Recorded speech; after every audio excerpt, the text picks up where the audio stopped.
I just have two more things which are missing in the picture right now. One, a bit more about the tech, and the second thing being, I blanked out now. So let's go to the first one. Well, let's start with tech. So let's start with tech, and hopefully the second thing comes back to me. Sorry for that, but yeah. So how would you like me to answer this about the tech? I mean, what are you using? Is this just a web browser? Is this an application? Are you using any of these emerging technologies like AI, blockchain, whatever? Because I think I saw something about blockchain in your website. But something I really appreciate about you guys is the fact that you don't scream it, right? It's just more underlying tech, which I really, really appreciate. And the fact that we could have had, I don't know, I think it's over hours now, a conversation without having to talk about blockchain. Right, and it's more about the problem, and now we're going into the tech, how to actually facilitate this, and why is it happening now and not 100 years ago. That's just, I think more initiatives need to go around in that way, instead of saying, hey, look at us, we are Airbnb for blockchain or Uber for blockchain. Yeah, you know, that's right. Because that's what I'm hearing left, right, and center everywhere. Yeah. Yeah. So it's huge. It's a freaking mania. Yeah, I know. I mean, I think it's almost smart what you guys are doing, because you don't get the negative press from it, that you guys are just another scam or another ICO or whatever it is. Yeah. But we're not doing an ICO at all. Well, I think that's a really, really wise decision, in my humble opinion. But so the tech, what are you guys doing? Good thing. Yeah, so blockchains are super cool from a theoretical point of view, from an engineering point of view. They have a large number of shortcomings from a real-world product use case point of view, and they're still pretty early technology. And so in general, you know, I always like to say the technology is the democracy. You know, the democracy is the technology in order to address problems collectively. Okay. What we use in terms of, you know, some code or computer bits and bytes, it's just a means to an end to fulfill the democratic vision. Mm-hmm. And so there are some really great ideas behind the blockchain stuff, but we take a really pragmatic view about what allows us to get this into as many people's hands as possible, as soon as possible, in a trustworthy way. Mm-hmm. So solving the problem comes first. Like that's the... Exactly. Yeah. Well, and also, you know, we frame this in terms of phase 1, phase 2, phase 3. And, you know, it's when we get to phase 3 that everything needs to be perfect. And that's when it would make a lot more sense for this to be run on an entirely pure decentralized ledger. Yeah, especially when you talk about bringing the legal side into it and those conditionalities, etc. Exactly. Because till then it's all about social pressure, right? So that's just human behavior. And I think it's about making it transparent and connecting the dots. But yeah. Exactly. Okay. But in the meantime, it is incredibly important that people can trust that their votes aren't being tampered with. Yeah. Yeah. And so we developed our own unique crypto system. It's called Proof of Vote. Okay. And the idea, it's pretty cool. I'm pretty proud of it. It's quite simple. Basically, when you cast a vote, that vote has a few unique elements. Your user ID, which is like your email address, the thing that you were voting on, like HR 652, and then the way that you voted, yay or nay. And then we also add a fourth element, which is a passphrase that you can change at any time. And, you know, we give you really strong, sensible defaults. And so we take these 4 elements and we make a cryptographic hash of these 4 elements. You know, a one-way cryptographic hashing function, which has the special properties, like all hashes, that it's almost always unique. You know, the chances of there being a collision is less than 1 over all the atoms in the universe. And it's really, really, really difficult to reverse the hash. You know if you know the input, you can always deterministically calculate the output, but you can't go from the output back to the input. Yeah. And so that hash we call your vote ID. It's unique to every vote that you cast. And so then we show a public ledger of vote ID position, vote ID position, vote ID position. So 64821 nay, okay. 873912 yay, and so on and so on. And what that means is that you as an individual voter, we tell you what your hash is, but because you know the inputs that go into it, and these are all open source mathematical cryptographic functions, you could recalculate it your own as well if you don't trust us. You can see this public ledger and just Control F, find your unique vote ID and say, look, there's my vote. My vote got entered correctly. It didn't get tampered with. And that's the official record of votes. Okay. Okay. And this is already happening in your beta version that's live, or is that happening? Not exactly. Okay. I wish I could tell you that it was. It's happening in our prototype on this native app. It's not very difficult to use. Here's an example of it. This was for a single item. So this is the audit vote screen. This was my hash on this item. Yeah. And here's a record of all the hashes and then a vote and all the hashes and a vote. Let me tell you the formula to calculate it. Okay. We haven't added it into the current public web app yet. But we have a technical write-up that explains how it all works, and we're planning to add it soon. And then we, of course, we'd cryptographically sign that document so you know it's coming from us, and you could redistribute it offline and know it's secure. And we do also want to take a signature of that document, a hash of that document, and stick that into a proof of work blockchain, which gives us immutability. Okay. The point of all this is that you get cryptographic verifiability. You know that your vote got entered correctly. And anyone can can tabulate all the votes immediately rather than depending on, some external service to tabulate them. But we don't get the downsides of the blockchain. And there's a few different big downsides, but the main two from an architecture perspective are the performance. They have really bad problems with allowing millions of people to use these things at scale right now. And there's some really interesting work on improving that, but still too early. And, the crypto kitties took down the entire Ethereum network. There weren't really that many people actively using it. And it costs a lot of money, on the performance side as well. If you want to send Bitcoins, you could be spending $30 just a single transaction. And so the first part is performance. And the second part is privacy. There's still some really hard questions to be answered about privacy. And there are some really, really cool cryptography with things like zero knowledge proofs, like Zcash is doing, or ring signatures, like Monero is doing, and homomorphic encryption, which is what we were doing at my previous startup. And these ideas are fascinating, but they're really difficult to implement, and they introduce a lot of performance penalties, and they're very expensive to implement, and they make the entire system much, much harder for people to understand and interact with. And so this initial model gives everyone verifiability. It's built on top of, we have a traditional SQL database on the back that can reach, the same thing that powers Facebook, 1 billion active people a day, and still protects individual voter privacy. So other people aren't finding out what your vote is by default. And is easy. You don't have to manage your own cryptographic keys at all. You don't have to, keep track of this stuff and lose it, which is, terrible, terrible UX that a lot of blockchains are plagued with right now.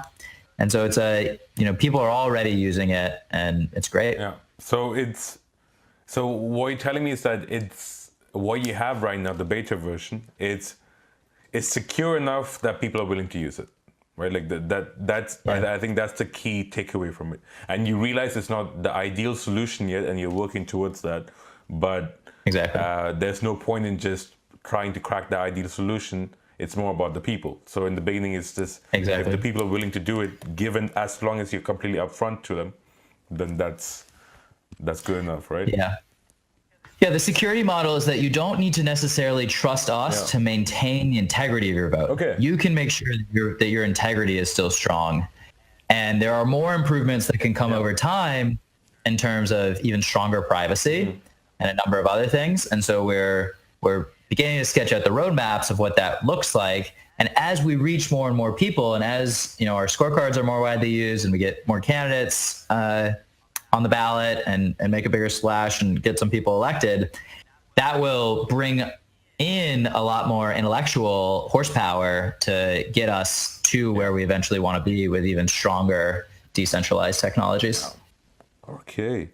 And so it's a process. We're doing what is appropriate for this stage that allows to get out the door. I mean, that always, because these are the kind of conversations that gets me a bit, because it's a bit more detailed, right? So I can learn more from it, right? And that's actually reminds me of the second thing I want to fill in before. It's kind of, what were your biggest challenges so far, right? Like, what were the roadblocks that you hit? Because I imagine you've had at least a couple that you had to overcome. And what do you foresee? Like, what do you think are the biggest hurdles that are coming up in the future? Yeah. So I'll start with the political side, the actually reaching people side. By far, the biggest hurdle is that people aren't really all that familiar. 99.99% of people have never heard the phrase liquid democracy. Yeah. Some people are starting to learn about it, which is cool. And people that do know about it are generally pretty excited about it, but that's a small number right now. Yeah, it's surprising because I typed it into YouTube, and the topmost one, I think it had less than 100K views. It was quite still in the trench. And from what you've told me earlier, it's been in the workings since 2002, and even earlier people have referred to it, right? Yeah, I think the phrase was probably around like 2006. Okay. I have a timeline written somewhere that I was going to publish. Okay. The first time someone used the phrase liquid democracy. It was also a delegative democracy before that. Okay. But that's growing and that's changing. We've developed a lot of educational material. Once people get in the door, we follow up with like what's called drip emails to help people understand just exactly what it is that we're doing here. And so that's a big issue. And it's not just that people aren't familiar with it, but also that the idea is a bit of a departure from the way we do things right now. And it takes some time for people to really wrap their head around.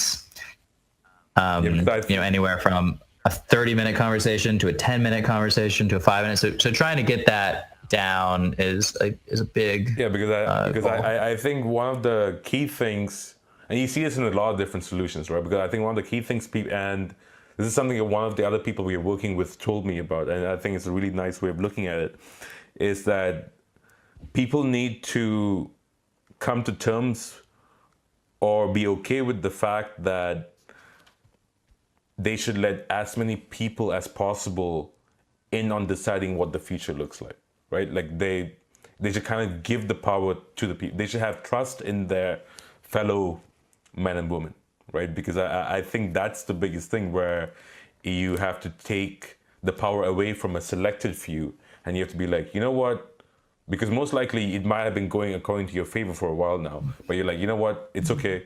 It's better to, on a principle level, just have it, just have it for everyone. And then I think, at least in my head, education or conversation or dialogue will be the way that you kind of try to pull people onto your side, right? Like, or what you think is ideal, or what people should be choosing for.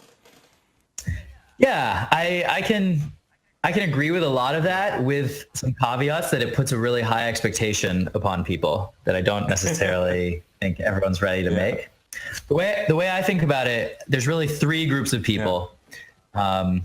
The first group is the liquid democracy nerds, let's call them. And you and I are these people right now. Anyone that's watching this and has watched for an hour is officially a liquid democracy nerd at this point. Yeah. And this is one of my favorite groups of people in the world. You can have so many fascinating conversations, but it takes a lot of time and investment to reach that stage. And it's a very, very, very narrow segment of the population. They're usually incredibly strong advocates for these ideas and willing to put a lot of time and energy into making them a reality. But it's not necessarily, it's not going to be a critical mass anytime soon. The second group a larger group, but still somewhat small, let's say 1 in 10 people, is people who are really politically engaged. People who watch the news every day, who do call their Congress people or participate in politics professionally in one way or another. And this is the people that we're in many ways trying to design something really great for. And it's still, it's still only 1 in 10 people, let's say, or some small percentage of the population. But liquid democracy in the long run will be fantastic for these people because it gives them much more of ability to have a meaningful impact. Okay. And so clarifying, most of them are going to come in on individual issues. So they're going to feel really strongly about, this issue of the day or that issue of the day. And our job is to say, you have a really strong opinion on this. Here's a way that you can transform your political opinions into meaningful action. Reach your representative, hold your representative accountable for the action you want to see. Write this really compelling argument about why this is the right way to do it. And then the main group of people, the real critical mass, and how this is going to take off overnight after 10 years of hard work, is the 9 out of 10 people who aren't really necessarily politically engaged. For the vast majority of us, what we think of politics is, I like Representative so-and-so. I'm on this person's team, or I like the red team, or I like the blue team. And for the vast majority of people, politics is just, I trust candidate A more than I trust candidate B. I want to make sure that person has more of a voice. I want to empower them.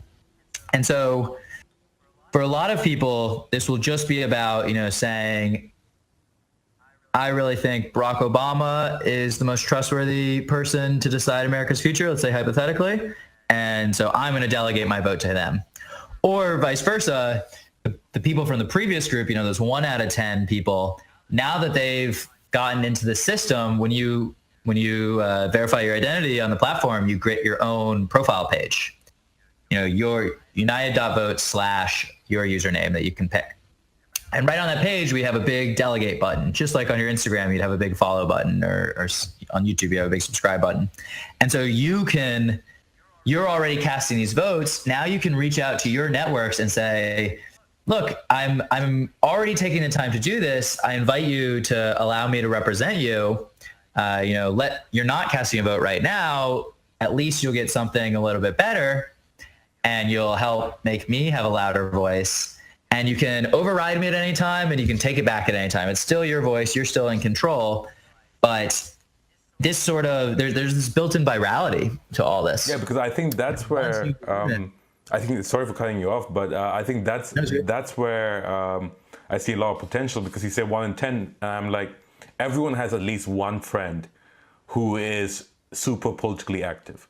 Right. And you Exactly. go on the weekend for beer with him, or you have dinner on Tuesdays with him. So there's also constant feedback and conversations. Right. And I think that's where this becomes really valuable, because then it's kind of, I give it to that guy. Right. And then I just check up on here down now and then. Exactly. And I think that's where the potential is. Right. So even if the other 9 people don't care, they know that their 10th friend really cares, and he puts in the effort, because I can see it. And the fact that every time we're having dinner, this is all he can talk about.